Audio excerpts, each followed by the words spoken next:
Welcome back to the channel. Dane Scott from Dane Scott's Truckers Lounge. I've been waiting to share some killer bus pics with you, so I'm going to put them in this episode, and we're going to do a little catching up on Corn Dog there. We've got a few announcements to make. We got all kinds of stuff, so stick around town.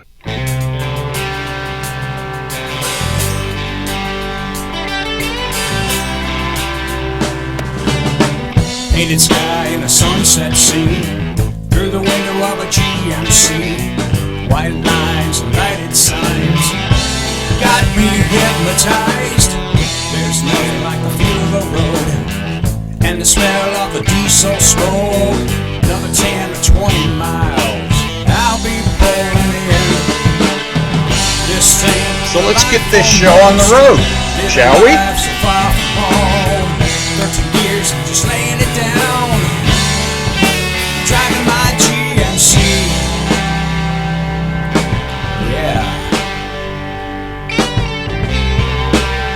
You know what I mean.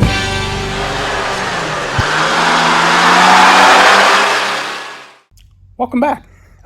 So recently, I had a little help getting my driveway in shape from 5-Star Driveway Repair. And they do pretty good work. And as a matter of fact, Big Paul from Big Paul's Trucking, the YouTube channel, it's he and his son, Paul Jr., have the 5-Star Driveway Repair. So I had them do some work here. So we're going to take a look at that. And then I'm going to catch you up on the International 9670, and then we're going to look at some buses. Working on this driveway. You guys know you're going to be on camera here, right? That's right. Big Paul's Trucking. We brought the working truck. All right. That looks nice. Is that new? I haven't seen that one. That's a 20-year-old truck. Is it really? That's a 2006. It looks beautiful. Pre-emission. Man, I love the bed on it. Nice and smooth. I put my whole truck 3 years ago. Really? Put the bed on, I put the lift axles on, I built the whole truck. That's just screaming for graphics. Man.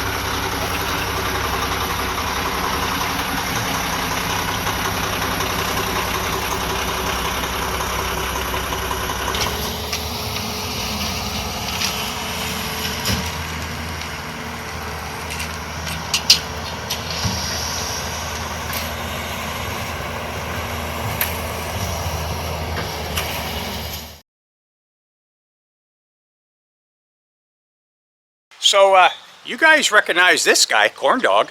Been doing a little work on him. Went for a ride last week and thought everything was going to be okay. Of course, that's not usually how it goes with vintage trucks. So I'm driving down the road. I pull into a plaza. Thankfully, I was off the road already, and I hear psst. And we all know what that noise is. Yeah, I broke an airline somewhere. So I pulled the truck over near a building, so in case I had to leave it, it would be illuminated by the street light or whatever. Decided, well, what am I going to do? Am I going to call for help, or am I going to try to figure this out? I think I'll try and figure it out. So I shut the truck off, listened for the sound, and lo and behold, I found an airline underneath the seat, thankfully, had been taped off with electrical tape. Gentlemen, electrical tape does not replace brass nuts for the end of airlines. Just a little hint, word to the wise. So I found me a little screw, put it in the end of it, made it home. Oh well, almost home. I was about a block away from the house, and I'm shifting along, enjoying the ride. Corn Dog's doing good. Nice, soft, cushy ride that he has. And I went to shift into the high side, and boom. The shifter did this. I'm like, uh-oh. So luckily I was close enough to the house that I could just kind of coast through a stop sign, and I was able to feather the clutch a little bit and get the truck pulled in the driveway face forward like you see it right now. So here's what we found. Okay, so if you look at these two pictures, look at the one on the left. You can see where my fingers are holding that stainless steel piece that's made, but behind it you can see there's two tabs, and if you can't tell, look to the right picture. You can see the two tabs underneath the shifter. Those are what broke off, and it holds the shifter. You can see the like funnel, bottom side of the shifter right there, onto the ball of the arm that comes up from the transmission. So basically the whole thing just broke and fell down, laying against the engine.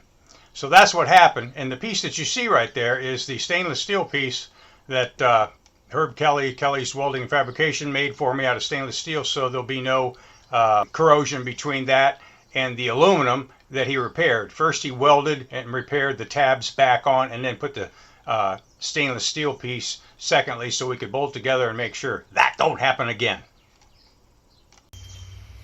Okay, so here's what's going on. Too much brown on corn dogs, so I'm adding some green, and so that's what we're working on today, getting things kind of spiffed up.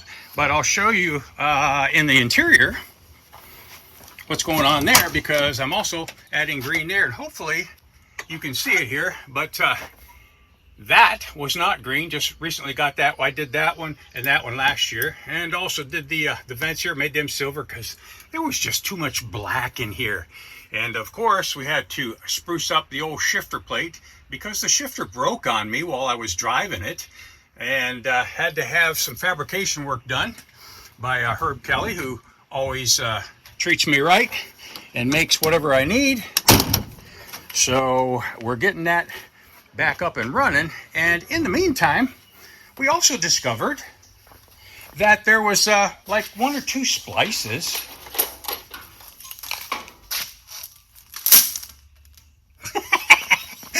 yeah, 1 or 2 splices.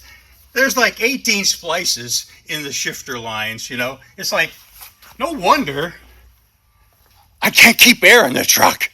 So I've been meaning to do this for a while. I have to say that I appreciate all my sponsors.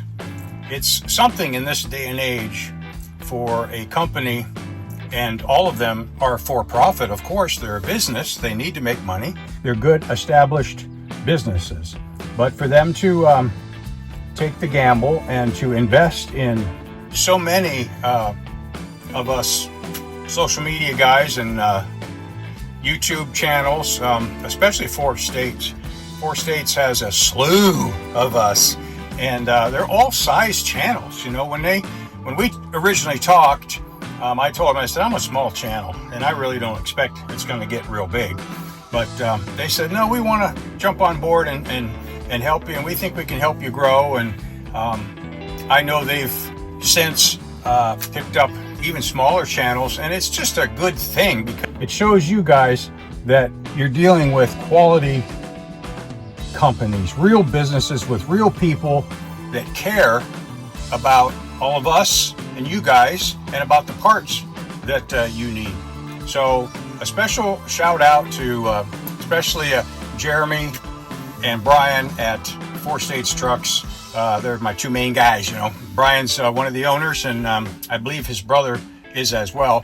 And Jeremy kind of runs things with all the social media influencers, and a great guy. And they have a podcast now, and it's a good one too. Every Thursday, I do believe it is, you can go to their YouTube channel and subscribe, and it'll tell you when their podcast. So they've already had 10. And on this last one, last Thursday, they gave me a shout out to my channel, and they do, I think, 2 or 3 shout outs per episode or whatever. But you can get to know a lot of the other YouTube channels if you watch the 4 States podcast, because they promote us. And also shout out, of course, to Grand Rock and Josh and the crew up there, and they've stood by my side for years now, and I so appreciate them. And they're local, you know, and that's what I like. I like to promote local. And Lake City Paint, Warehouse 9000, they're just over the line. What a great group of guys. It's a family business. It's always been a family business, and they know their stuff. They're no dummies, man. They know everybody that works there is an expert on paint, and they can steer you in the right direction.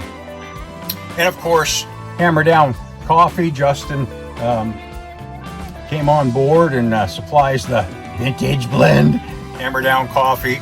And another shout out too in Cleveland is Junior, my buddy Junior with Junior's Trucks and Parts. And not only does he sell parts off of trucks and scrap, but he buys trucks continually, old trucks. And so he's got full trucks that he can sell. Not a lot, but he buys trucks all the time. He's buying stuff for parts, and he's a great guy, and he'll give you a great deal, and you can find some stuff that you may not find anywhere else. So that's my little shout out. I hope I didn't bore you, but it deserves to be said. These guys are the ones you need to get a hold of to help you build your trucks.